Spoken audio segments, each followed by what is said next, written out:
İletişimde yeni bir çağ başlıyor. TürkSat 5B yörüngesine fırlatılıyor. TürkSat uydu filosunun en güçlüsü TürkSat 5B, yerli endüstri katkı programıyla geliştirildi.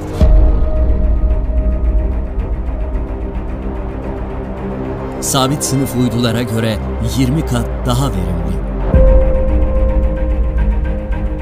37 yıl yörüngede kalacak, iletişim kapasitemizi 15 kat artıracak.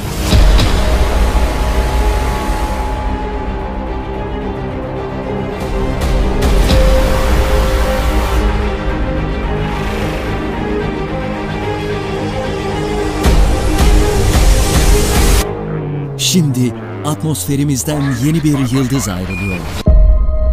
TürkSat 5B uzaydaki yolculuğuna başlıyor.